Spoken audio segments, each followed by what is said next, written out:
Welcome to episode 166 of the PowerScore LSAT podcast. This is John Dinning in Los Angeles. And this is Dave Kaloran in Napa Valley. How's it going, man? It's going great. Getting ready for the April LSAT, which is right around the corner here. It is, man. We're about a week out. In fact, a week to the day of when this will come out live. So, creeping up on us. Indeed. And of course, we'll be back for a test recap after that exam, just like always. Yep.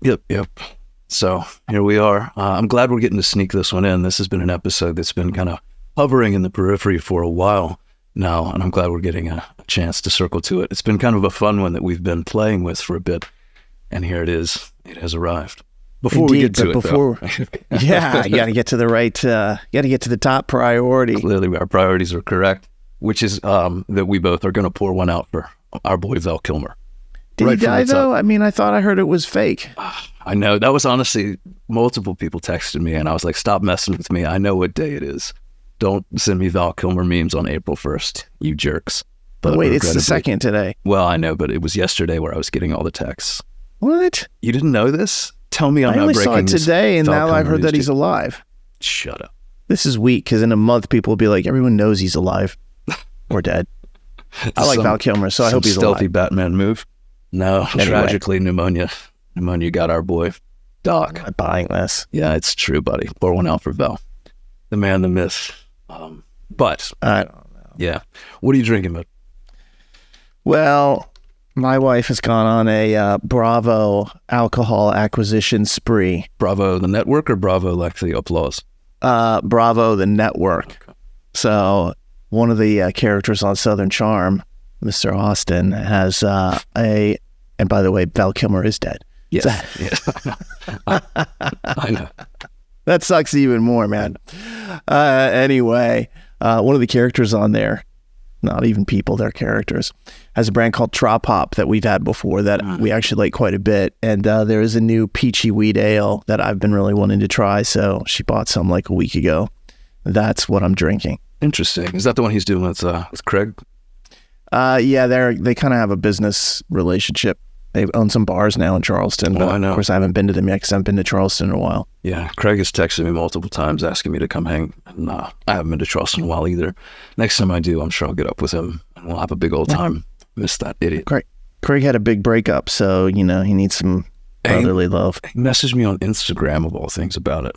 And don't know if I'm going to get over this one anytime soon, bro. That kind of thing. And I was like, you'll be all right, buddy. But yeah, it was very sweet. He's actually one of the good ones out of that whole crew. Yeah, and for those of you who don't know, Craig Conover was actually one of John's tutoring students. So we both met him in the Charleston office. This was years ago, obviously pre-law school for him. So I know you two have a relationship. I don't really have a relationship with him, but I do like the guy. So. Yeah. I knew Craig from just around town years before he had law school ambitions, when he was just a good time buddy. And then as he was kind of moving into law school space, I helped him out with some of that, and then he got the show deal, and things went the way they went. But no, he's a good guy. I like Craig quite a bit. I have a lot of respect for him. Yeah, and he said a lot of nice things about PowerScore, so full credit to him. And if you don't watch Bravo or Southern Charm, you probably have no idea what we're talking about. Sorry. That's okay too. He also sells some very high quality home goods, which is, I say that with full sincerity. Sewing down south, they make really good stuff, from pillows to house goods. Trust me, there are shirts and hoodies and cups. Does and your other wife stuff have any here. of that? I bet she does. Oh, hell yeah. Yeah, there you go. Absolutely. So I'll endorse him right back, as he has endorsed us many times. It's a two-way street, man. The other thing that I will endorse is one of our favorite holidays, which is why I'm drinking what I'm drinking. I randomly found 2 stray Guinness in the back of my refrigerator, left over somehow from St. Pat's a couple weeks back. So I broke those out, and I've got a couple Guinness here on the desk in front of me. One is open, one I imagine will be soon. So I'm drinking some Guinness in memory of St. Pat's. Happy belated St. Patrick's Day to you. March 17th. Yeah, it came and went. I had a good time. I had a friend in town for it, and she and I went out and found a few pubs around town. So that was fun. Outstanding. One of my friends actually sent me a picture from standing in front of the Kaloran pub in Galway, Ireland from a week ago. And I was irritated because I've been to Galway and didn't know that existed. So. Same here. I've spent many a night in Galway, so they've told me. But I have never been to the Kaloran pub. I'll find it one day. I'll be back. Yeah, well, Galway's a great town. If you ever visit Ireland, strongly recommend it. I had a lot of fun there. The difference is you'll get free drinks in that pub. I doubt I will. Such as No, life. you should pay full price, but I should get free drinks. That's Sure. not the only Killearn pub in Ireland, by the way. There's others, so sounds like another tourist coming up. There we go. You also were responsible for picking the song. Your music knowledge is a little deeper and broader than mine, but I thought it was just kind of perfect on a lot of levels, some socially, but more importantly, I think to the topic of what we're going to do here today. You and I are going to discuss, as we'll get to in just a minute, a number of kind of hot topic issues that come up a lot of times related to the test and just things that people have over the years debated intensely about things related to how to take the test, strategies, the nature of the test itself and its utility and value. We're going to talk about some of those things, particularly things where historically we've sometimes differed in our opinion. And you picked a song from, and I'll let you take it from here, a group called Tesla, a song called Modern Day Cowboy. Tell me why you felt this was a good song to choose. First off, it's a great song. It's a great song. I just listened to it for the first time ever. I agree. That's sad, bro. Seriously. Better late than never. First time ever. I had this album when it came out. Actually, I'm a big Tesla fan. Love those guys. The band. I think they're fantastic. They are great in concert, and they can bring it, especially with the guitars and singing. So Tesla's always an easy choice for me. A little more on the metal side, though, so you got to be ready to, for the sonic assault. But this song is actually about like the U.S. and the USSR facing off. And of course, what we're doing is really an LSAT face-off. So it was like perfect, modern day cowboy, battle it out. And there you have it. Yeah. I want to make sure that we clarify your Tesla fandom may have its limits. We are talking specifically about the band. I'll leave it there. I don't own an electric car and don't plan to anytime soon. So this is nothing further than a comment on the fact that that band is named after Nikola Tesla. Well, that's other things have been named too. Sure. Yeah. But I've got friends with Teslas. Sure. It's all good with me. Yeah. But anyway, this is the band Tesla. Modern Day Cowboy is a great song. I'm sure we'll have some people responding confused. But there you have it. It is a great song, though. The last song, the last lyric or line in this song, I think, is something along the lines of like, it's time for a showdown. And I thought that was particularly kind of poignant for what you and I are about to do. This won't be quite as gunslinger as the song might suggest, but who knows? Maybe we'll get into it a little bit. We'll see. I hope so. Me too. Before we do, though, let's talk very, very quickly about some LSAT world stuff, what's going on with the test, and some upcoming events. Obviously, as you mentioned before, the first thing that we're about to experience is the April test. It starts next week. The registration deadline for that is well over a month past. So if you aren't registered for April, you missed it. The test dates begin next Thursday. That is April 10th.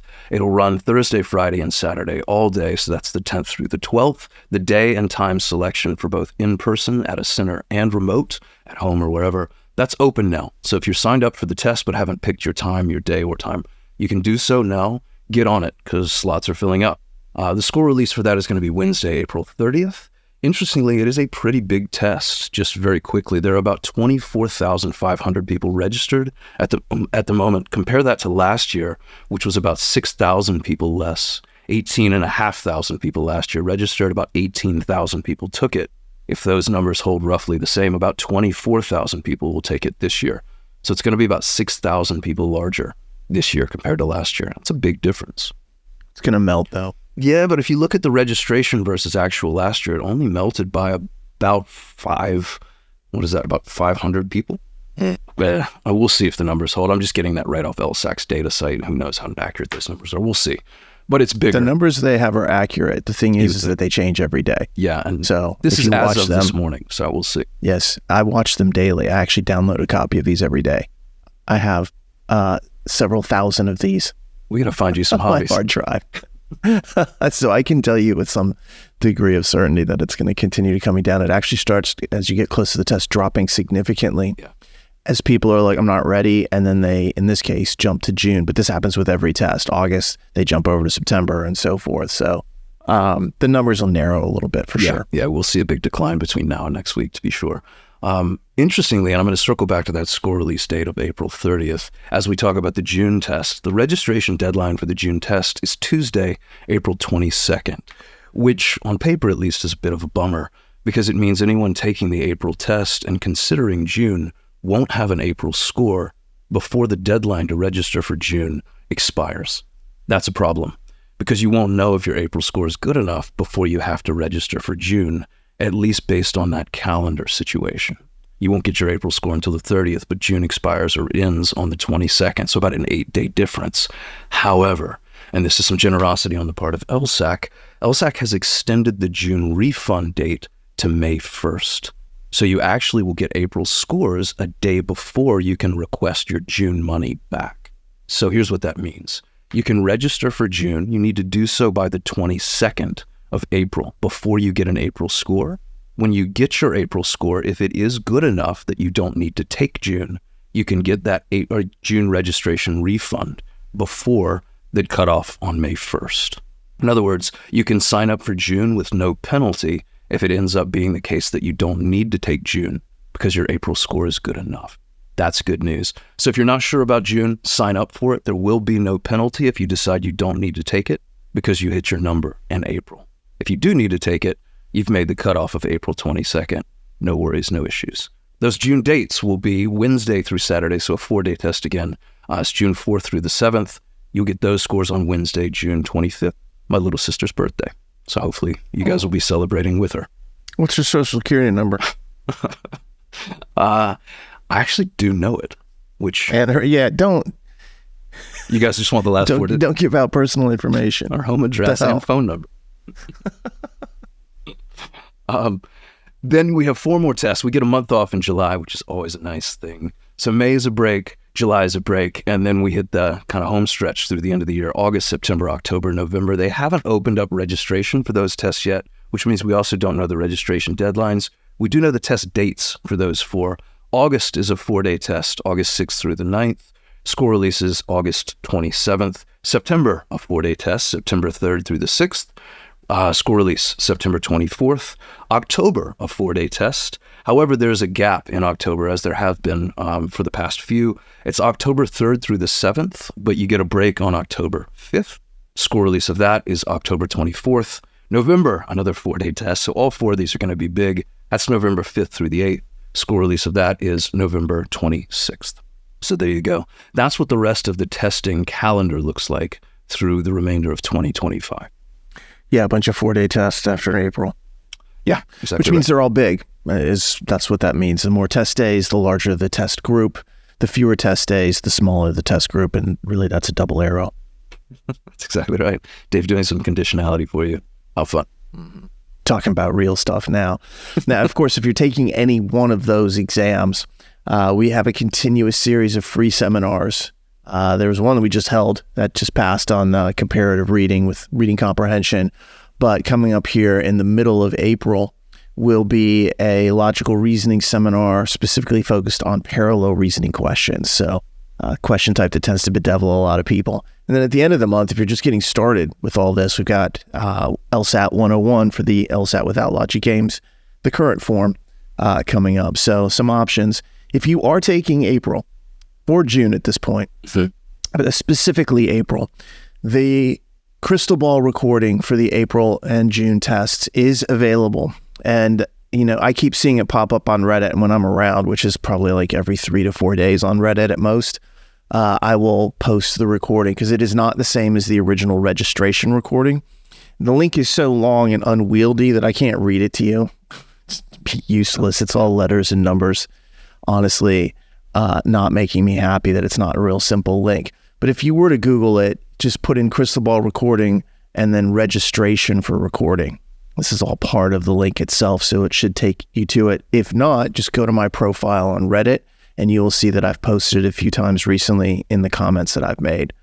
And I think, John, we've already decided that presuming things in April go as expected, and that's happened so much over the last several years that this is almost like it always goes our way. Yeah. We'll come back and do a mini ball, which updates all the information from the main crystal ball, but specifically for the June test. We'll probably do that maybe late April, at early May at the very latest. So but we have to see what happens with the April test before we confirm that. But if you are thinking June is in the possible realm of a test that you might take, that is coming We'll keep you posted. Yeah, by about next weekend, I think you and I will know more or less for sure whether that's happening. We may not have a date set for it at that point, but the yes or no of it, I'm sure then we will have confirmed. And the fact that it's going to be a yes, I think we can more or less put money on. Yeah, I mean, if I was going to bet in the LSAT casino, I certainly would put money on being right. However, we don't know if it's going to start showing up on day 1, day 2, day 3 of that test. So we really won't know. And remember, it could show up any day. So it's not as if day 1 doesn't have any content that we predicted, that means anything about day 2 or day 3. They could be full of content we predicted, or they may not have content. We simply don't know. We're predicting something very specific. We do talk about that in the main crystal ball. So if you're uncertain about what we're talking about, go listen to that recording. We tried to explain what we're doing, how we do it, and why we do it in that webinar itself. So I'm not going to recap it here. Cool. All right. Well, let's get to the real meat of the matter. Let's get to the debate. You ready? Okay. I gave a little bit of a preface to what this is, but let's start off by talking about kind of the intention of what we have here. And even the idea of debate is probably a bit of an overstatement or an exaggeration. There's some hyperbole in this just because I think it's funny.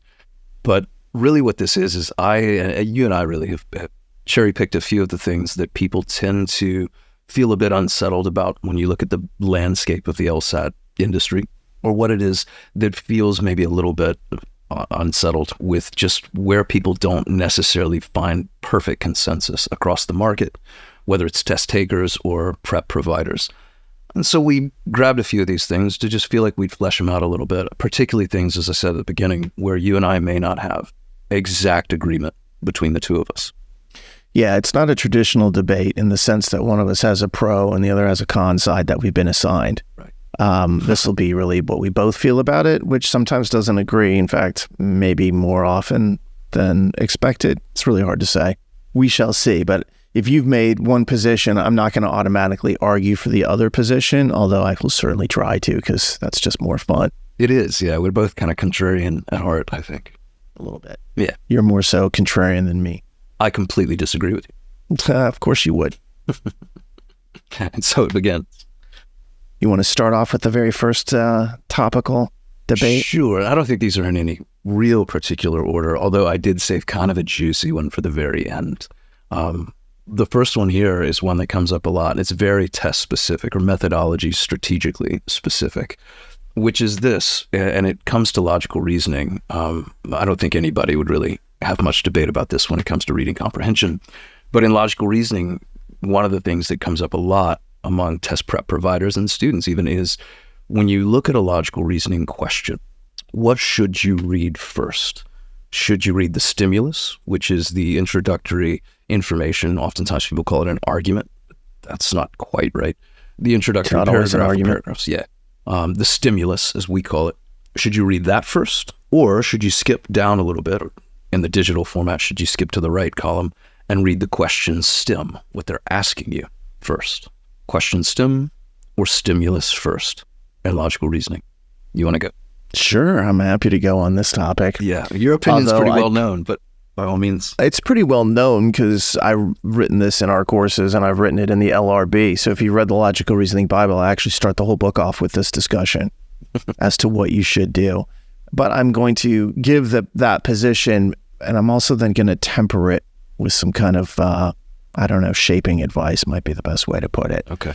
But I can tell you that from the time I started doing this, I have always looked at it that since the stimulus is the key to answering the problem, no matter what the question is, and understanding the stimulus is so critical to your comprehension of everything else that's going on, even the meaning of the answer choices and how they relate to what's been said, that you should start by reading the stimulus.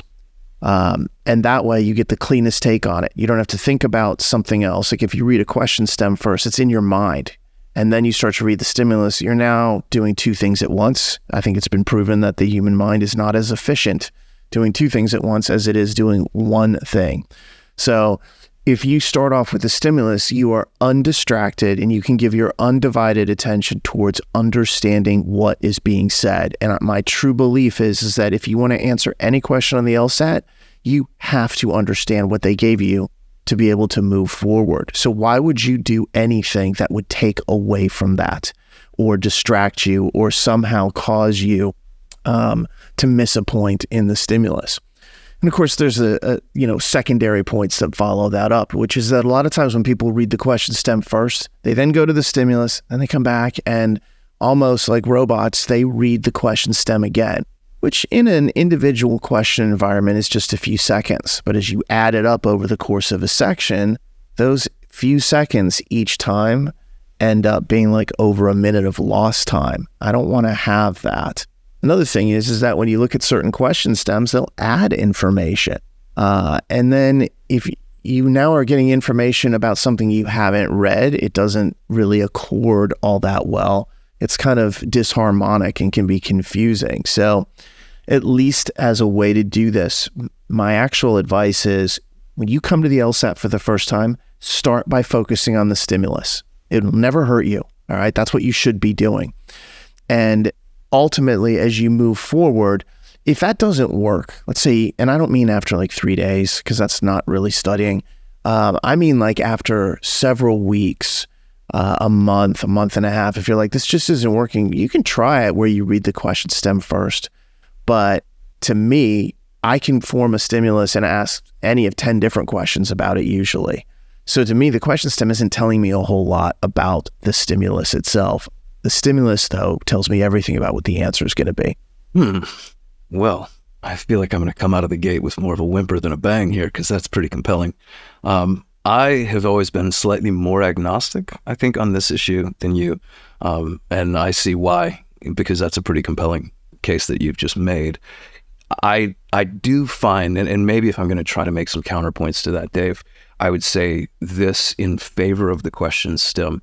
I do actually agree with you on the final point that you made there is I would start certainly for pretty much everyone with a focus on the stimulus first. I think that's the right way to learn this test. I think that's the right way to understand the nature of argumentation, particularly how it is that you can separate an argument from premise and identify logical flaws and gaps, suspect reasoning, and really develop this kind of suspicion, this natural skepticism that carries people through this LSAT with scrutiny, with incredulity, with this detective hat and microscope that you really need to take arguments apart with an incredulity that serves you well. And in reading comprehension as well, if you're not suspect of everything that you read on this test, then you fall victim to things that they're trying to convince you of. And the stimulus is really the key when it comes to that. So I actually agree with you. I might be a little quicker to tell people to experiment, to play around with question stems, particularly for those who are struggling to even get a grip on the nature of whether there's an argument or what they should be looking for within a stimulus. For instance, if you know that, all right, I'm being asked here to attack an argument within this paragraph up top or to the left in the digital format, then you at least know an argument is there and there's something wrong with it. Versus if you're asked what must be true of that information in a stimulus, then you know there's probably not an argument. It's likely going to read as a fact set, and you can scrutinize it more for the nature and the strength of the language and how things connect and where, what you could perhaps draw from it, what arguments, inferences you could take away from it. So there is a degree of bias perhaps that could creep in, but bias in that case might not be all bad, particularly for those who are struggling to simply get their head around the nature of what it is they're about to encounter in a stimulus. So I think, yes, a question stem can be prejudicial, but that prejudice can, at times, for people at a certain stage, be helpful. Yeah, and I get that. I have some concerns, though, about what you've just kind of like posited there. How prejudiced I am? Well, just the way, first off, you say, you read the question stem, that's an argument. It's a must be true. It's probably not. I think if you are struggling with this test, you probably don't know those things right off the bat. And the idea is you're saying that you need a piece of information from the question stem to help you understand if it's an argument or not. My argument against that would be, no, you need to actually become a better reader and an understander of arguments so that you don't need that information, that you would be able to pick it up anyway. In its purest form, you have to understand what was said in order to get the problem right without luck being involved. Yeah, which is why I don't think question stem first is a good starting point for people. It's not. It's sort of an escape hatch for people. It's like I've been banging my head against this stimulus first approach and going nowhere. Maybe I'm just not a good reader. Maybe this is just not something that I'm capable of doing. I need some possible alternative, you know? Yeah. You see, the thing is in law, you don't get this. You have to understand what was, said. It's not like, I read the case and I started off by finding out, they were guilty. Sure, that's great, but you still have to understand everything inside the case. When you become a lawyer and you go to law school, your understanding of the facts and the narrative pattern of what happened is going to be critical to your performance. The other thing about reading the question stem first that bothers me is that it is one of these things that once you start doing it, it's really difficult to stop. So if you're coming into this test, you're like, I don't know which one I'm going to do. Don't do that first. Because once you start doing it, it's impossible to not look at it first because you become focused on what's the question type. And I would make the grand argument that the question type is less important than what the stimulus says overall in terms of what you really need to understand, because understanding a question stem is ultimately super easy. Mm-hmm. There's not that many different types. You can classify them super quickly. Understanding a stimulus is far more challenging. But I've watched students who have come to what we're teaching and what we're doing, and they have started off by reading the question stem first. They can't break the habit. It's just too easy, and it's too much of a way that they're used to it, and their mind actually programs around it. However, I have watched students who started off by reading the question or the stimulus first be able to change that down the line. It's easier to go from one direction than it is for the other. And that's kind of like the softening argument to this, or the shaping part. My true belief is you should start off by doing the stimulus first. And I really think the higher your score, the better off you're going to be doing that. But let's say you're not scoring 178. And I think most people listening to this would raise their hand and be like, okay, I'm not. The lower that your score is, the more this can be kind of a helpful tool. So there's a range in my mind about it. Yes, I'm adamant that you should start off by reading the stimulus first. But let's say you've been studying for a couple months and you're still just not comfortable with it. Experiment with it. Yeah. Take a look around. And literally, to me, the lower your score, the more likely it is that getting that question stem information will be of some value. So to me, there's really like a sliding scale here in terms of how I look at this. And I'm also of the belief that if anyone ever tells you in LSAT prep there is only one true way to do anything, they're lying or they have some kind of financial motivation. Yes, I strongly believe this is the better way for the majority of people, but I'm happy to admit that there are cases that fall outside the majority of people. And so I'm all right with people doing this. If somebody says to me, this is how I do it, I'm not like, I won't talk to you again. Instead, I'm like, let's talk about why that is. And let's talk about where your struggles are in terms of understanding all the different pieces of the argument. So experiment with it if you need to, but only after you've proven that you're not able to score where you want by reading the stimulus first is my advice. Yeah. And I think that's actually our consensus when it comes to this. So well said. Different groups are served well by both approaches. But I think we agree on where to start and what to exhaust before you move to the question stem first as your go-to. Excellent. All right. So question one, victory for me. Let's go on. Oh, we're playing this game, are we? I didn't know there was a scoreboard. You didn't know that was coming, did you? No, I didn't. Oh, no. Here's a pro tip. All 5 will be a victory for me. Anyway, let's keep on. It's a shutout, is it? All right.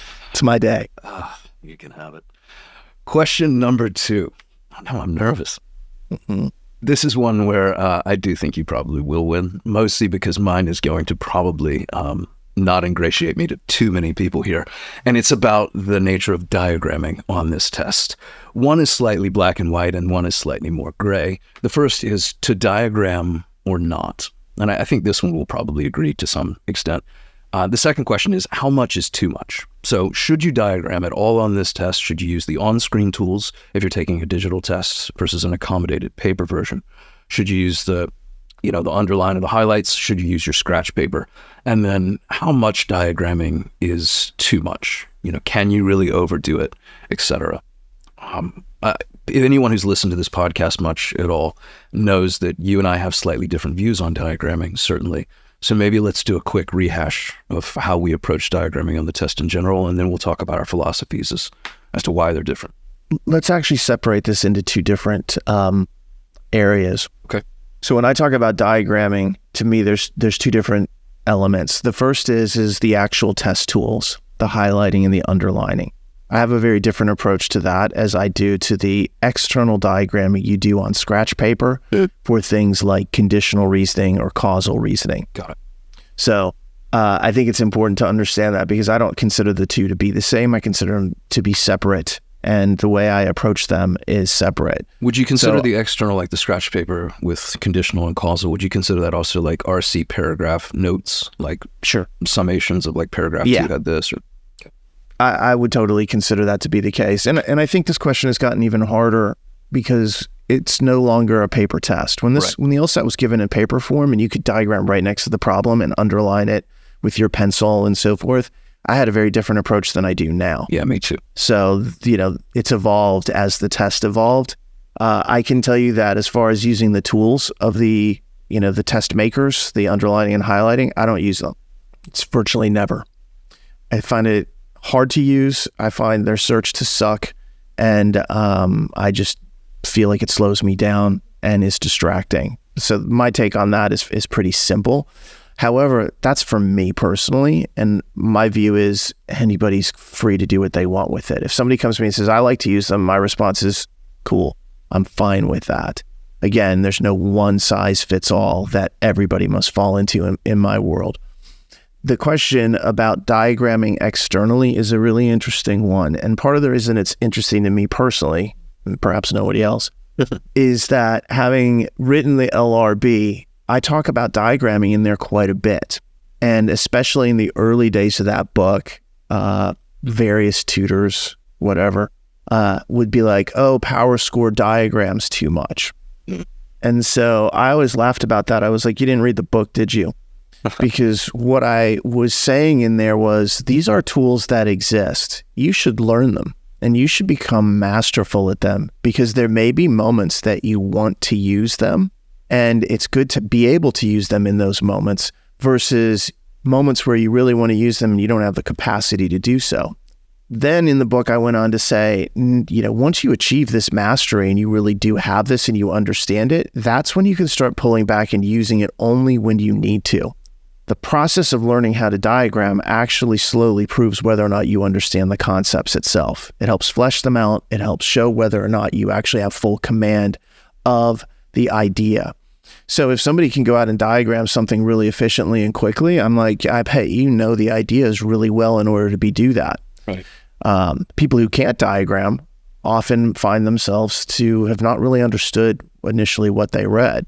So as you kind of go through this, I used to say, look, I love diagramming. I do a lot of it, but not everybody needs to do it. And you don't have to diagram everything. In fact, I spent a lot of time telling people, hey, learn how to do it and then learn when not to use it. Yeah, that's a weird criticism of a visual medium like a book in the first place, too. They've represented logical relationships in shorthand. How dare they? What a criticism. Yeah, what a strange...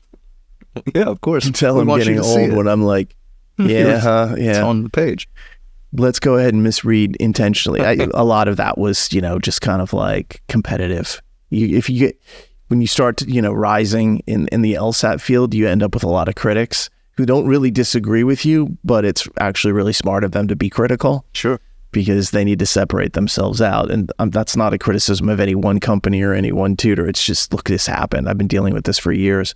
Yeah, it's smart to be critical. I just wish the criticisms were smart. Well, it's caused me at times to go online and be like, hey, I'm always nice about it. I don't want to be a jerk to people just because they have a differing opinion. But I will always go out there and I'll be like, I think you've misunderstood what it is that I'm actually recommending. I don't think you should diagram every little thing. I don't think you should diagram a simple A arrow B conditional statement. But you better know how to. Right. Because if they start with A arrow B and then they add B, arrow C, C sum D, and so on, you probably at that point are juggling too many things and you need to write it down. Well, if you can't do it at a simple level, you're certainly not going to be able to do it at a complex level. So ultimately, John, it comes down to this is I want you to learn how to do the external diagramming. I don't need you to do it every single time. In fact, when it comes to it these days, I don't diagram a whole lot. I diagram less now than I did on the paper test. I diagram virtually nothing when it comes to RC.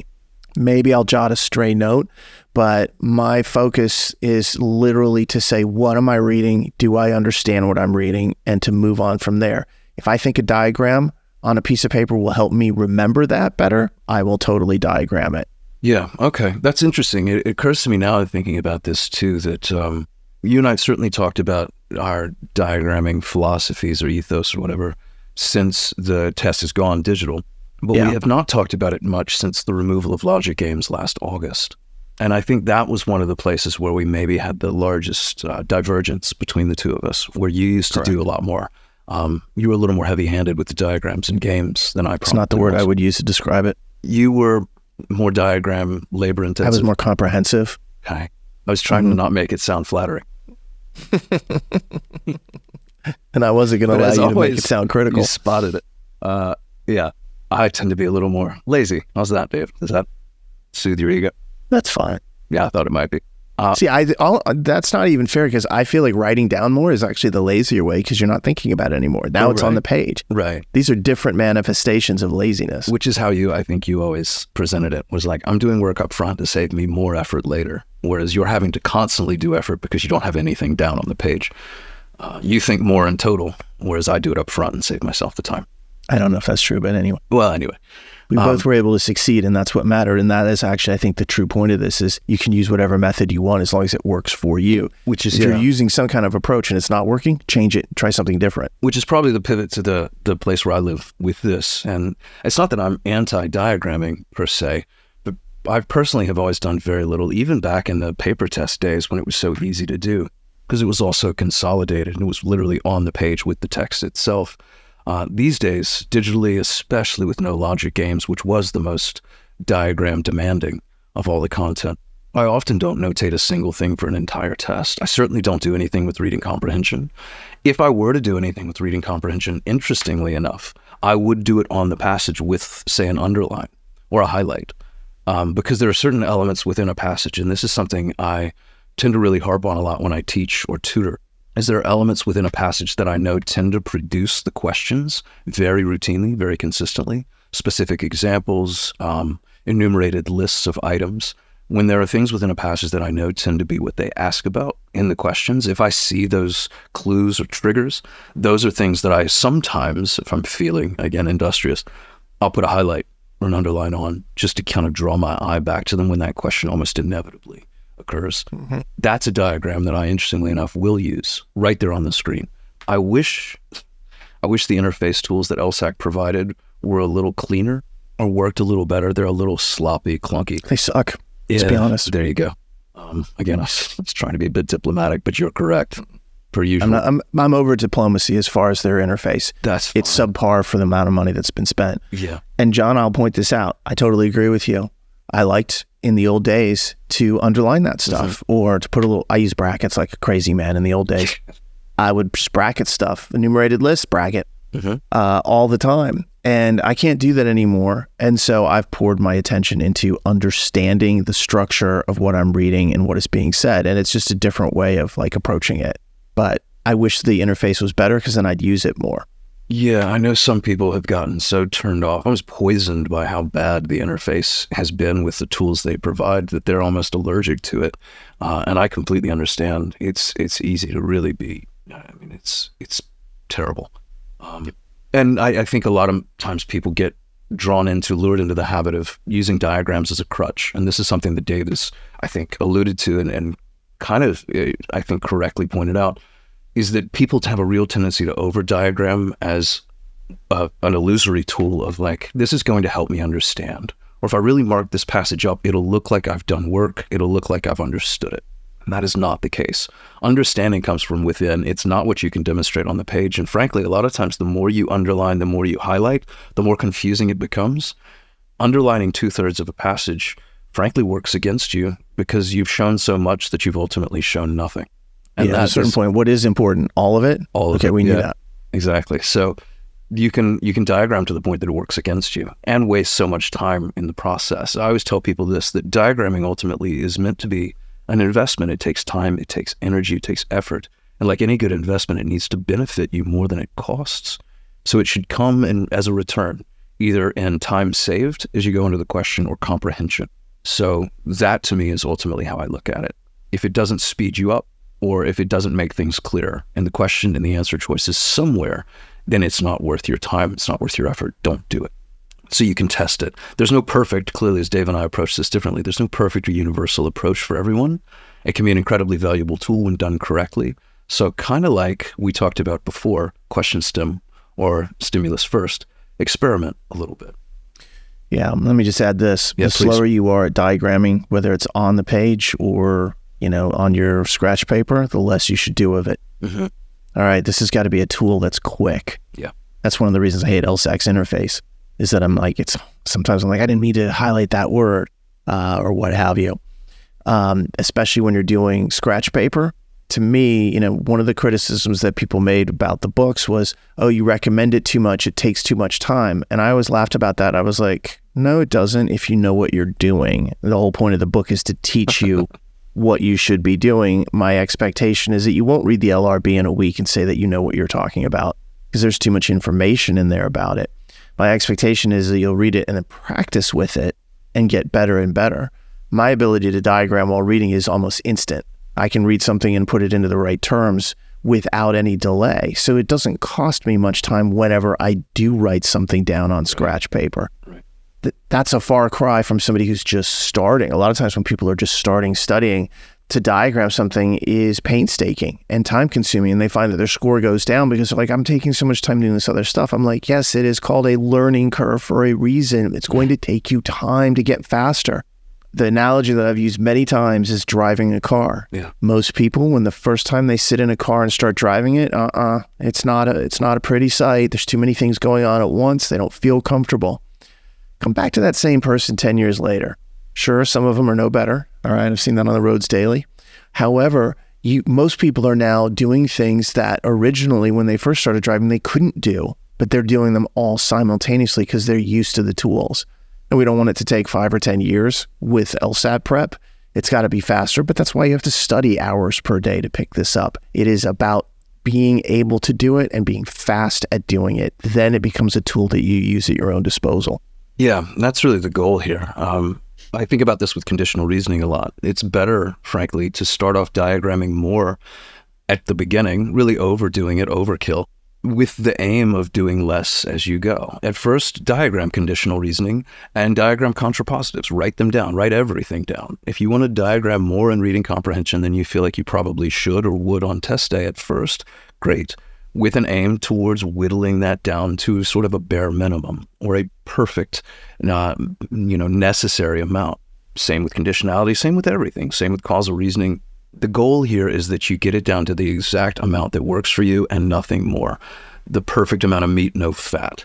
But to learn this stuff, again, it's better to overdo it at first and then trim as you go. That's how you learn, that's how you get better, and that's how you figure out how much you ultimately need. But if you never kind of overdo it, you never figure out where the line that you crossed was to ultimately walk it back. That's the key right there. If you start off by diagramming everything at first, it seems ridiculous, and it is actually. You don't need to. However, you very quickly learn what's important and what's not. Oh, I didn't need that. Why didn't I need it? Oh, I see. They're just not relying on it because of this. Now, all of a sudden, you're getting smarter about the test. Then you start diagramming less and less. Maybe you reach a point where you don't diagram enough, and you're like, I need to do a little bit more. Find that level. Yeah. It's all personal. There is no right answer to this particular question. Two people can go out and get a 180 and one of them can diagram a ton and the other person might not even touch anything. It's okay. It's whatever works best for that person. Exactly. Yeah. As I say all the time, how do you know where the line is if you don't cross it? Yeah. I just wish you would do that at work. Anyway. One day I'll be invited back to Thanksgiving. Maybe not. Yeah. You and I haven't had Thanksgiving in 7 years? All right. That's mostly just schedule issues. It's not my fault. Is it? Maybe. You don't know. All right. We'll call that one a tie. No, I win again. Anyway, All right, let's move to a third topic. Ready? Yes. This is one where I don't know that there's going to be much of a disagreement here, although we do approach this differently, so we'll see. And this is kind of a fun conversation, I think, because it really shines a light on how you and I are just sort of different-minded when it comes to the test itself, I think. And it has to do with the idea of a pre-test routine, specifically around the idea of doing a pre-test warm-up. Should you do some sort of warm-up before you go and sit down and take a practice section, a full practice test, or certainly, most importantly, the real administration itself? And if you do choose to do some sort of warm-up, what should it look like? What should it be? I think this question is, again, to the point of there is no right answer. It's all about what feels right. So I think on a personal level, I don't do warm-ups. However, what I do instead is actually think about what I want to do in the section, which is in my way of thinking a different type of warm-up. It's a mental exercise about how I want to perform in the section itself without actually having done specific questions. It's like a visualization exercise. Yeah. It's all about that. If anybody who watched the quarterback special on Netflix last summer, and Kirk Cousins talked a lot about this. Yeah, I watched that. He used to be the quarterback of the Vikings, but then he left, so I don't like him anymore. He's a decent guy. So anyway, the bottom line being is the visualization was like a really big thing that they were using it at a professional level. And I was like, I completely see this. I've seen this in almost every professional sport, that visualization is a really big component of success. And I strongly believe that's the case with any kind of academic endeavor where you're being tested like this, is that you're able to stop and think, how do I want to do this before you get in the situation? What happens if this occurs? What if I don't like the pace that I'm going at? Or what if I run into a roadblock? How am I going to react? By having thought about it beforehand, you have a much greater chance of succeeding. Was it May? I went to Ireland, and it had been 10 years since I drove on the left side of the road. I didn't just wait until I got to Ireland to jump in a car and start driving. I actually sat on the plane and visualized what it would be like to drive down the road on the left side and come to, say, intersections or, far worse, roundabouts. I had pictured it in my mind, and when I got in the car, it didn't feel all that foreign. And I'd done that the first time. Did you sit on the left side of the aisle on the plane? No, I don't need to sit on the left side of the aisle. In fact, you'd want to sit on the right side because that's where your wheel is in the cars over there. I was just trying to see how far you took it. No, I wasn't too worried about that. Okay. So, but I mean, if you really wanted to, you could sit on the right side of the plane. You're not driving the plane though. That's true. I just didn't know if you were really trying to picture, all right, there's someone to my left, I'm on the right, I'm at the window. No, I can do this in my mind. I don't need the physical. Okay. I didn't drive in my car on the left side around town here and be like, oh, I wonder how it'll be. Let me go ahead and just go against traffic. I didn't need to go to that point because it's a visualization technique. I don't need the reality around me. But the same type of thing here, you can apply it to all sorts of different things. So to me, a warm-up in a mental process like that, I think is super valuable. However, I think both you and I have discovered that there's also a subset of people who really benefit from actually putting their mind into an analytical gear where they do some questions beforehand. They might do a couple logical reasoning that they've seen before. Maybe they'll do new questions. They might go through a reading comp passage that they felt good about. So I'm completely fine with whatever any person's individual approach is to this. I just think they need to find it. And then once they decide they're going to do it, don't just wait until test day. Do it before each of your full practice tests so you get used to doing it, and it's part of the routine of taking the test. Yeah, I like that you actually use Kirk Cousins or some sort of an athletic analogy here, because to me, that's, I think, a very apt comparison to make. Because athletes, obviously the visualization thing, I always think about like a Tour de France stage or something. If you look at the cyclists before they take off, one of the things you'll see most of them doing is they've got their eyes closed. But it's more than that. You can actually watch their bodies, their heads kind of contort as they picture themselves going through the various twists and turns. Their heads are turning, their bodies are moving. They're picturing themselves on the cycle, leaning through the turns and stuff. They're seeing themselves doing it. F1 racers, Formula One racers do the same thing. Watch Lewis Hamilton before a race. Yeah, you see them actually going through every turn of a track. So it's highly visual, them picturing themselves going through what's exactly about to happen. But there's also a physical component to what athletes do ahead of time too. They don't just walk onto the field having seen themselves throwing the pass or turning the wheel. They stretch, they warm up, they hydrate, they eat. They do things in a physical sense too. And I tend to incorporate things like that as well. Even after all of these years of doing this, if I were to take the April LSAT next Thursday or Friday or whatever, I would actually do some questions beforehand too. I would make a physical attempt at some LSAT content beforehand, with two considerations. One would be fatigue. Is everyone doing this test, myself, you included, has a finite amount of stamina, of just energy that they have, that they can invest in this. I don't think I would run out of gas doing it. I don't think you would either. I think I could do 4 sections without too much concern that my, tank would run dry. But for some people, that is a real, genuine concern, in which case a warm-up taps into some of that reserve. You need to be careful. In other words, you don't want to overdo it in your warm-up with risk of running out of gas in the 4th section. You don't do a whole section. Exactly. If you're going to do it, prime the well a little bit. Yeah. This leads me to a second question. Just on this track, but slightly off. Sure. Would you take the LSAT at what time of day for you? If they offered it at 2 a.m, I would take it at 1 or 2 a.m, probably. Interesting. I would come alive after midnight. Yeah, I come alive after about 5 p.m. So for me, I have to get into the evening. I would not be, this is just personal though. I'm not a morning person. Thankfully, no one in my family is a morning person. So like when Saturday hits, we're not up early. And I would never take the LSAT first thing in the morning because it takes me like forever to wake up. Yeah. I'm looking at a clock right now. It's 5:30, just hit 5:30 when you and I are recording this California time. This would be a pretty good time for me to take it. I don't know if you and I sound particularly energized right now, but I can tell you if it was 6 or 7 hours ago when you and I were also in a meeting and working, I'm a different person now than I was back then. Yeah, honestly, most of the best creative and productive work I've ever done has been after 4 p.m., 5 p.m. That's when the real power, like that's when I'm engaged. And that's an interesting thing because as people kind of go through life, you know what your circadian rhythm is. If you're a morning person, think about taking the LSAT in the morning and trying to schedule it with that if at all possible. If you're not, push it back.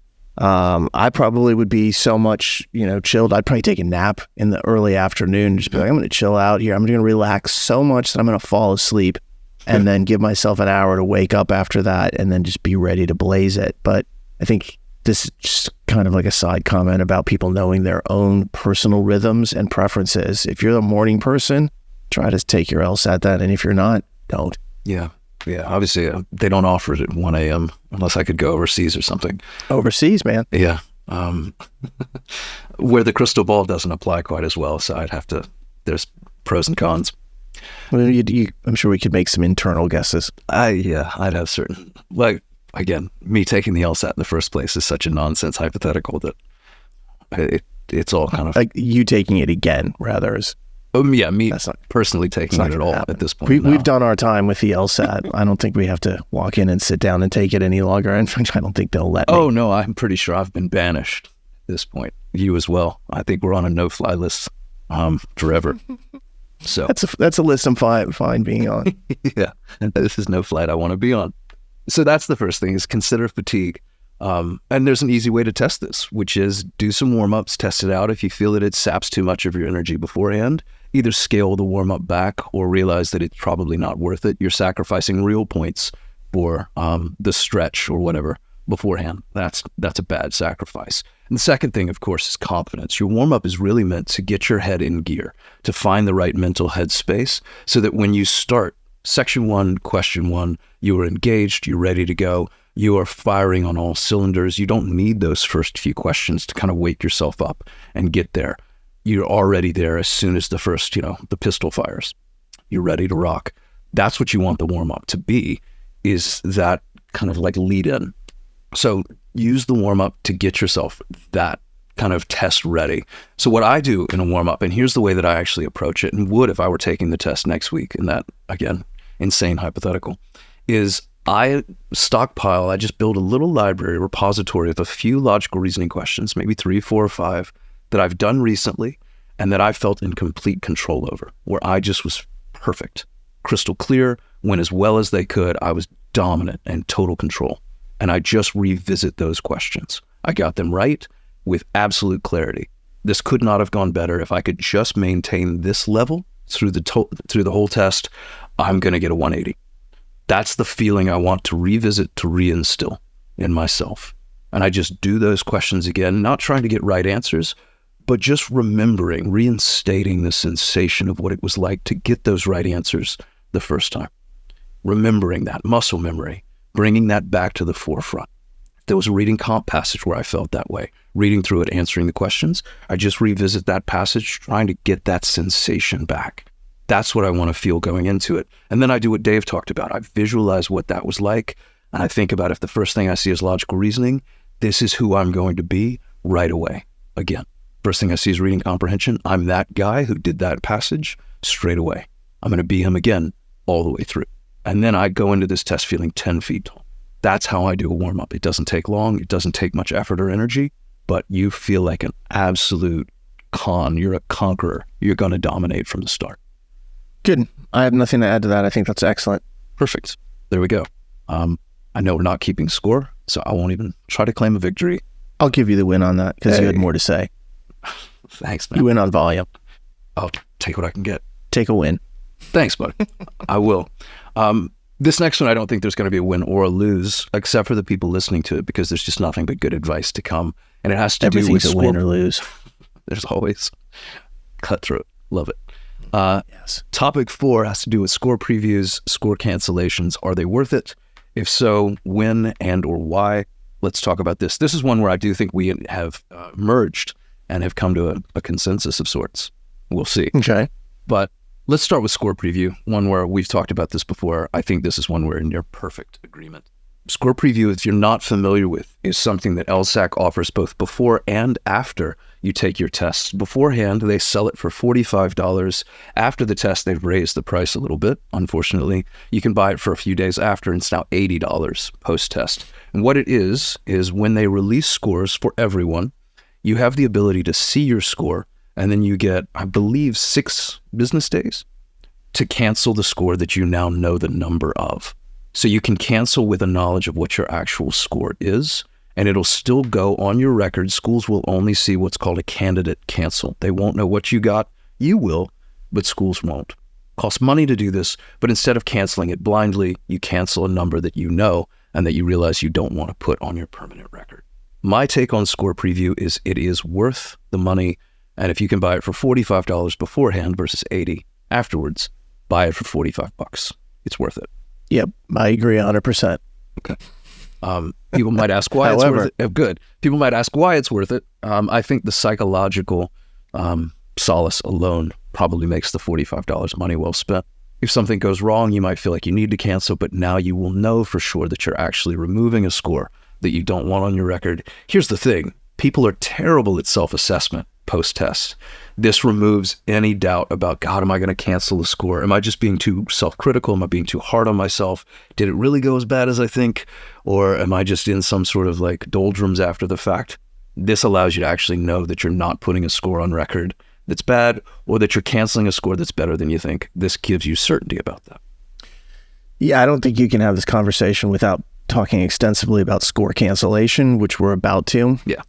I will say the following is that score preview is just another point of information along the entire process. I'm a big fan of more information is better.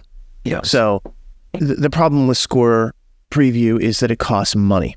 It is not free. I would love to see it as a free service, but that's not the world we live in. It's the world we should live in, because you shouldn't have to pay for what is essentially a digital keystroke that affirms or deletes your score. But this is how they make money, and that's certainly a focus of theirs. So that aside, if financially you can do it and it's not a burden, I strongly recommend that you do it. When test takers go into the exam, there's this thinking that everything's going to be perfect. And you might think, well, then, score preview is an admission that things might go wrong. It's not an admission of that. That's already known. We already know that things might go wrong. This is actual reality. This isn't fantasy land. Thinking that the LSAT is going to go perfectly for you is a dream, and we hope a reality, but it is also something that doesn't happen all the time, and there are little pitfalls. Having that in your pocket, knowing that you'll be able to at least see it and make an evaluation of it before being forced to accept it, is actually incredibly reassuring. I strongly recommend that if you can afford it and it's not a problem, to not wait till after the test to get it, but to just get it, because then you know you are firing with every cylinder. You've got all the options. I'm all about having more control and more options in this process. So for me, score preview is something that I think is as close to a necessity as you can get with this. Yeah, that's even more strongly stated than I had. So there you go. We definitely agree. Yeah, sweet win for me on that one. But let's talk about cancellation. All right. Cancellation then. This is one where I think we're probably going to agree as well. I'll start if you want. I am certainly in favor of cancellations and always really have been. There's been some debate about canceling scores over the years because, at least in the United States, Canada sometimes has been a bit of an exception to this rule.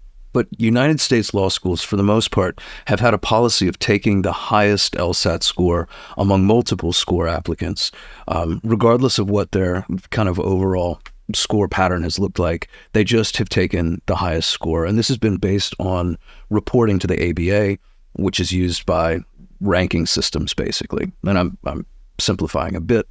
But essentially, when schools get ranked, the ABA reports to U.S. News and World Report, and they just take the highest score to factor in among a lot of considerations as to where they're going to place you. So if you have a 160 and a 165 and a 170, law schools have treated you as a 170 because that's the only one they have to tell people that you are.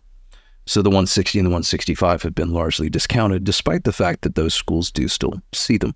So a lot of people over the years have said, well, what's the harm in putting the 160 and the 165 on your record if schools really only look at the 170 and see you as that? My take on this has always been, well, why put any number on your record that makes you, in the school's, again, eyes or the broader picture, that makes you less than the number you would prefer them to see, or a number that you think better represents you? If you could put a cancellation on your record as opposed to a number less than what you think you are, isn't a no data report statistic better than data that actually gives them a quantifiable view of you that is less than what you want? So I tend to be more in favor of cancellations versus lower scores. That has been a matter of some dispute, however. There's been some prevailing wisdom over the last few years, and wisdom I put in air quotes, that, it doesn't matter, so just keep everything. And I don't think that's really valid at all. And the reason is that, yes, schools will see all these scores. And guess what? They're human. They may tell you that they take just the high and they report that. But if you got a score, especially when it's significantly lower, they've seen it. It's hard to remove information from the human mind once it has been exposed to it. So right away, you're hoping that people aren't going to look at it. And of course, there's all these apocryphal stories of, well, there's a professor at Yale who sometimes sits in on the committee, and if he sees that you canceled, or that you had a lower score than your high score, he won't accept you. He'll knock you out. And so, whether or not that's true, I don't know, but the stories go around. I think what you do is you take the human equation out of this. There's actually a really interesting article that a professor just posted about this. His name's Derek Muller, Muller, and he was talking about the averaging of scores and how when the ABA began allowing schools to report just the high score for their medians, that it actually changed the game of admissions to some extent, because LSAC has proven that if you use averages, it's actually more predictive than using just high scores. So this is kind of a problem because LSAC and the law schools are well aware of the fact that the average score is actually the better thing to use when trying to figure out whether people can perform in their law school and actually graduate. But nobody uses it anymore. And given U.S. News and World Report, who I have no good things to say about for a wide variety of reasons, is using the high score, but also has devalued the use of the LSAT in recent years and increased the use of the bar, which is obviously the final test to become an actual lawyer. It's interesting to see whether or not we'll see a slow move back to using averages, because the difference between using the average and the high for most schools these days, it won't change their rankings. Right. The weighting the LSAT gets has come down in recent years. You and I have detailed this in our rankings recaps. And by the way, John, rankings are coming out soon. Don't I know it, buddy?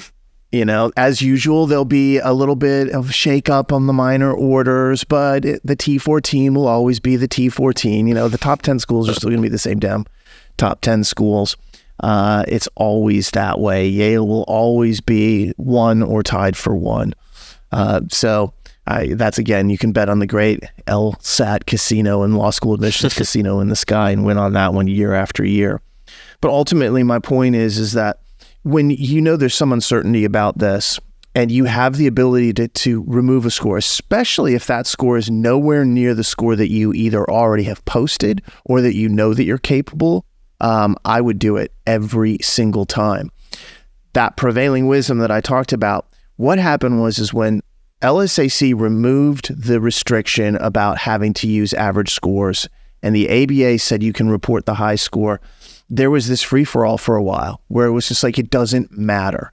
I don't really think that ever existed, and my belief is certainly, morphed into a position of like, better safe than sorry. And the safe thing here is, if you know the score is lower than your potential, kill it. Yeah. And certainly if you know you've got a score that's not going to get you into the schools that you want to go to, why put that on your record anyway? If there's no utility in the first place, and this is why score preview can be so useful, is you can actually see the score and make that assessment before schools even know it exists. They'll know some score exists, but they won't have any idea of what it is. And again, they cannot assign any kind of quantifiable data to a cancellation. They don't even attempt to. I've heard people say, like, well, wouldn't they just assume I can stop you right there? No, they don't assume anything. They don't know. They can't. They don't know what led to it. Maybe you had a nosebleed. And this is the key thing, is that you talk about, well, the schools will do this. Look, schools don't have that much time. They're not going to sit there and look at your record and think, okay, 160, cancel 164. Boy, that cancellation must have been a low score. Ding. No, they don't care. They're like, okay, 160, 164, it's going to be reported 164. They're able to move on like that. The point that it becomes an issue is if you're doing this multiple times. Yeah. 1 or 2 cancels is nothing. It is absolutely zero. Nobody cares. They've seen this. We just went through a period, John, where there was no limits on LSAT taking. People had taken the test 9 and 10 times and had like 3 or 4 cancels, sometimes 5 cancellations inside that group of tests, and still got into the T14. Yeah. I can point to specific people and say, this person had that record and got into not just one, but multiple T14s and attended them. So we're coming out of a period where a lot of cancellations was actually the norm for a while, especially when we switched over to digital testing. There was all sorts of technical problems. I was about to make that point. Yeah. Yeah. I mean, we don't talk about a lot of silver linings with the digital test issues that consistently still occur. But that is certainly one of them. Schools are aware of the fact that these tests still don't run perfectly smoothly. So to see a cancellation, one of the more, I think, common assumptions, if schools are going to make any, is that maybe a proctor flubbed it. Maybe the test broke down or some sort of software issue or glitch occurred. Maybe, the power went out. Yeah, I could name a dozen things that aren't the student's fault that could have led to that cancellation occurring. And they couldn't do the retake, what have you. They have nothing to do with the score. So like a couple cancellations, no big deal. Now, if you've got 4 cancellations on your record, you're probably going to have to explain it. So that's when it becomes dicey. You can see how the individual situation for each person is tough. Like, to me, one of the toughest ones is first-time LSAT taker. You use score preview. You see your score. You know that you can do better, but it's still pretty good. Yeah. Like, you're shooting for a 165, 166, and you got a 160. You're like, well, but at least it's a 160. To me, that is so much more debatable, and I can see an argument for saying I'm going to keep that 160. Even if I go off later on and get a 165, it's not going to kill me. Right. And it's going to look like I did exactly what I'm going to do, which is I went out, studied, got better. And guess what? That's what they want you to do in law school, is go out, study more, and get better so you improve your grades throughout time. So something like that, to me, is really debatable. And if you've got like 3 cancellations on your record and you're now staring at a 4th, I'm like, okay, that's also something where I could see you thinking, I really probably just need to keep this because I don't want a 4th cancellation out there. But if you've got like that pattern I talked about before, 160, cancel 164, big deal. Yeah. Cancel that middle score if it was, say, a 157 or even a 159. Why put a lower score than anything you have on your record onto your record? I don't see the logic of it. I'm happy to go out and argue this. I guess I am right now, so I've covered that box. Well, you're not arguing with me, at least, so that's good news, because I'm in complete agreement with everything you've said here. I know that takes some of the fun out of the, quote, debate of this, but so many people, I don't know if it's a tie, but it's a team up, because there are so many people out there that would absolutely try to debate us on this. And here's what I can say. I don't know if you or I would win a point against one another, but we'd win against all of them. So I would consider this a first off collective ask for their victory. credentials in terms of doing this. I've seen far too much advice about this from people who just started doing admissions consulting in the last 6 months. Yeah. You really want to get real answers on this, go talk to somebody who works in an admissions office. That's more about what it is. And of course, remember that if they are live working, not former admissions officers, but currently there, they will always say, well, the more information we get, the better. So we'd say, don't cancel it. That's their best interest. Mm-mm. Yeah, I don't care about their best interest at all. No. So there we go. Yeah, we actually agree completely on that one, which is always nice. Last one. Ready? Always ready. I kind of said this at the beginning. Here we are. I said I saved one of the, I don't know if it's the spiciest, but it's certainly interesting one for last. And it's this: how essential is the LSAT itself? Is the LSAT essential for admissions? There's been a lot of talk about this recently. How useful is the test, really? Does it even measure what it purports to? Are scores even predictive? Are they meaningless? Is this a test that we could do without? Is this a test that we can't do without? What's the utility of the LSAT in the grand scheme of things? I know. Such a funny question. First off, is it essential? Can we not live without it? Of course not. Yeah. Nothing's essential. There's always a substitute, or you could go, you could start interviewing people and seeing if you thought they were smart enough to go to your school. You already have grades. You don't need the LSAT per se. However, that said, admissions offices have become very reliant upon the information contained within the LSAT, especially back in the old days when I feel like it was more stable. I'm not going to go off about like the recent score bubbles and stuff like that, making the LSAT perhaps less predictive in terms of its reliability. But I will say this, the law school admissions professionals are used to using it. They like it. It's another number for them, especially because it's one of the only universal hard data points that they get. The LSAT is the same test, essentially it's supposed to be for all students. GPA differs wildly. We've talked about this on other podcasts, John. A Georgia Tech GPA and a Stanford GPA really represent two very different things. Sure. The school experience and the grading scale are really not the same. Stanford's got some serious grade inflation going on. Last time I checked, Georgia Tech didn't. No, and so it's a problem when you're looking at that. When you look at GPA and you're like, well, everyone has a GPA. Yeah, but the school that it comes from tends to grade in a different fashion. The rest of the stuff is all softs. Life experience, you can't compare that between people very easily. Service that they've done, work experience that they've had, all really hard to tell. So the reason the LSAT gets so much love is it is supposed to be the universal marker. I've been teaching LSAT for way too long, decades at this point. And I often think to myself, I need to take some time off from what I'm doing and come up with a better test, because I don't think the LSAT is the best test that it could be any longer. I think the removal of logic games was a real problem. That's a whole other conversation to have. But I've talked a little bit of how you might not think logic games has anything to do with the way case law is actually approached, but it certainly does. It's just abstract. You don't have to worry about 8 clowns in a car unless there's been a really weird accident out there. And so ultimately, when I take a look at the LSAT itself, I don't think it's essential at all. I think there are other tools that they could use, other approaches that could be taken. There are multiple contenders that want to challenge the LSAT, the GRE being one of them. JD Next is a test that's trying to work itself into the conversation. Not many people are using it right now, but that doesn't mean that's going to be the same in 10 years from now. So it's not just me that thinks this. There are other people who actively have said, I don't think the LSAT is actually needed, or alternatively, if a test is needed, I think I can make a better one. I don't know if I could. I just know that it's worth a conversation, especially now that the LSAT has reduced itself to 2 sections and we're seeing the kind of score bubble that we're seeing this year. I don't love that. Yeah. I want to circle back to that, making a better one, in just a second. I'll give my 2 cents first, and then I promise I'm going to do a loop.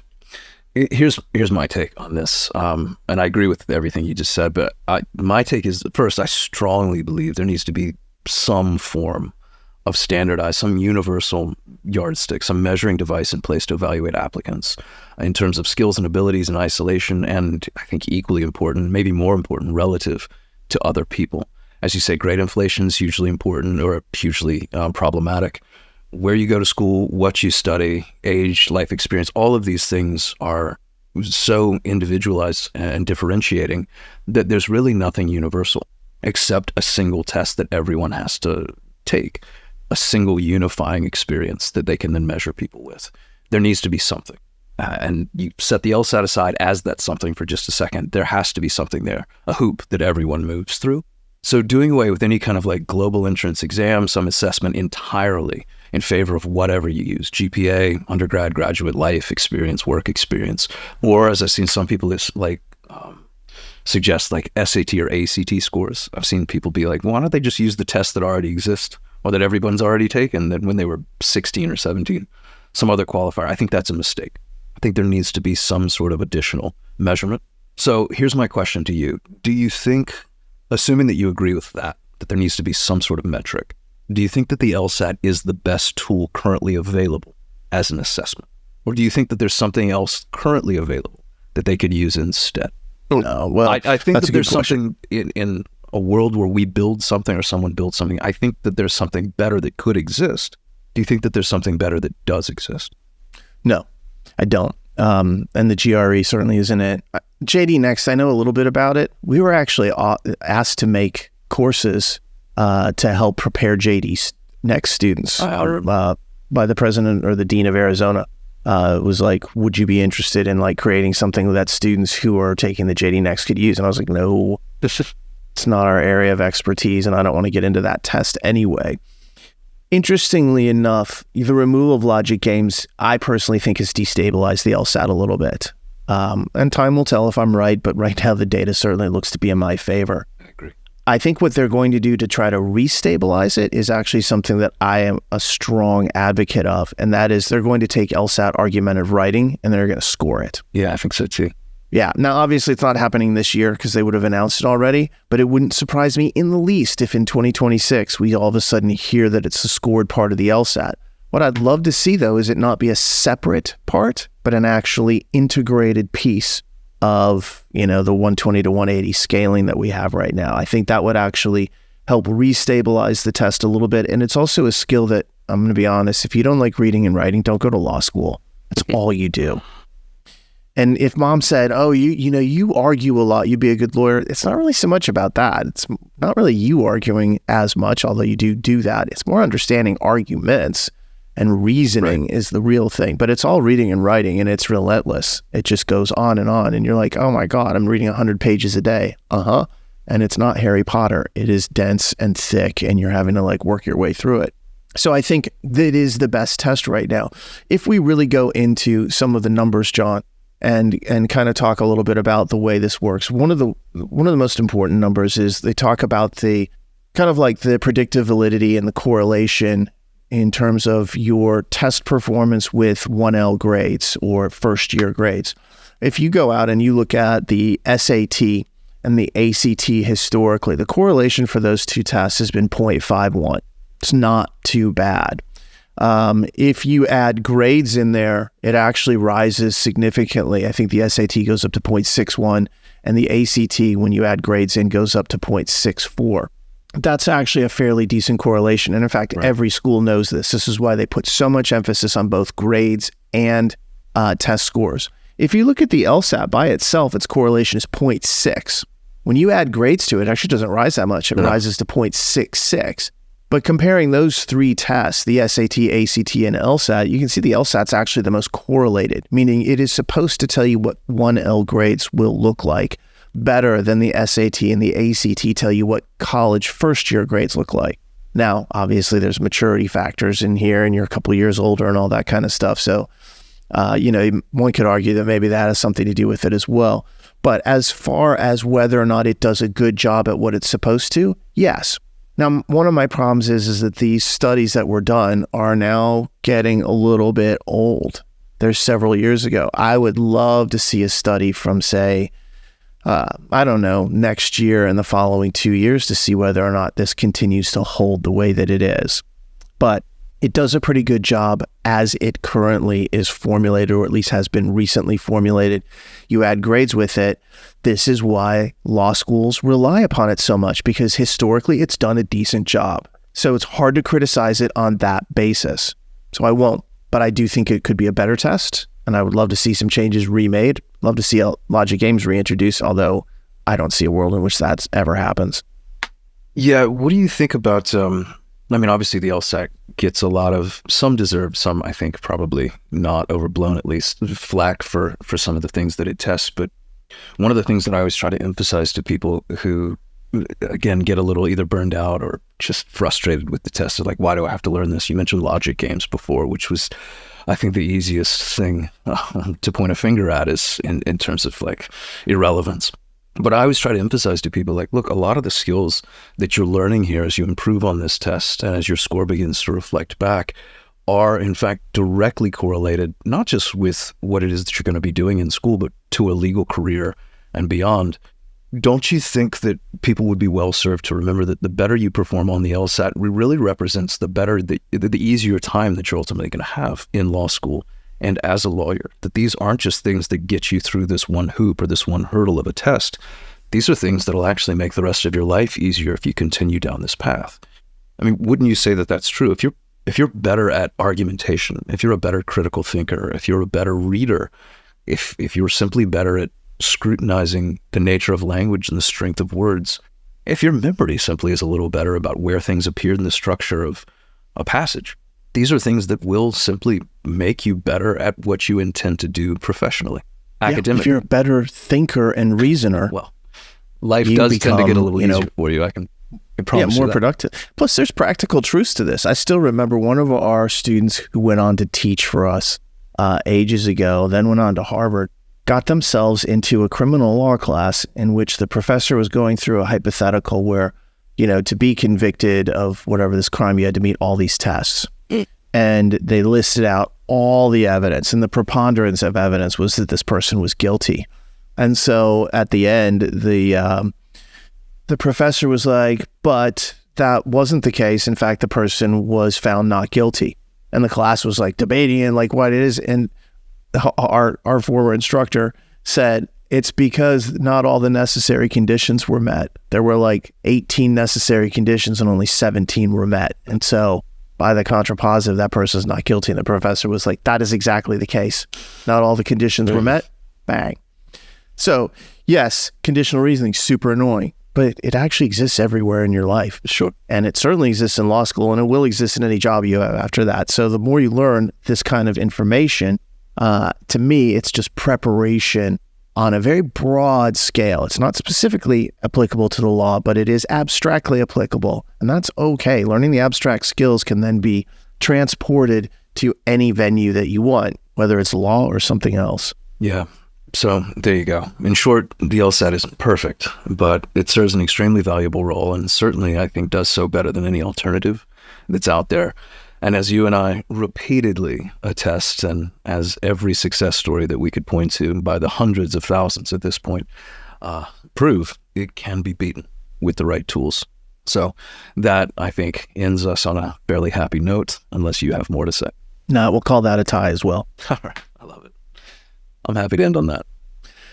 And I don't think there's a whole lot more to add. I do think there's the big takeaway, though, is notice that you can have different opinions on this stuff. Mm-hmm. You don't have to agree. It also means that as a student, when you are studying, preparing, there's not necessarily one method that's perfect. You might find a method that's perfect for you. And if you have, by all means, keep on doing it. I don't care whether it's PowerScore or something else. I'm all for that. If it works for you, do it. That should be the first thing that anyone tells you. If someone out there tells you, no, my way is the best way for sure, they're lying. Be very aware of that. Run would be the easiest way that I would say, because I have heard some comments in the LSAT prep field where I'm like, oh, suddenly there's a new know-it-all that has every single answer. Wow, in 40 years we couldn't figure that out? Okay, sure. And you know what that is. That's just self-hype and promotion on their part. But it also means that you can kind of jump around and try different things. If you don't like to read the question stem first, you can read the stimulus first and vice versa. Different ways, no matter what it is that you're doing. Search for what is best for you. The downside to that is it takes some time and it takes some effort.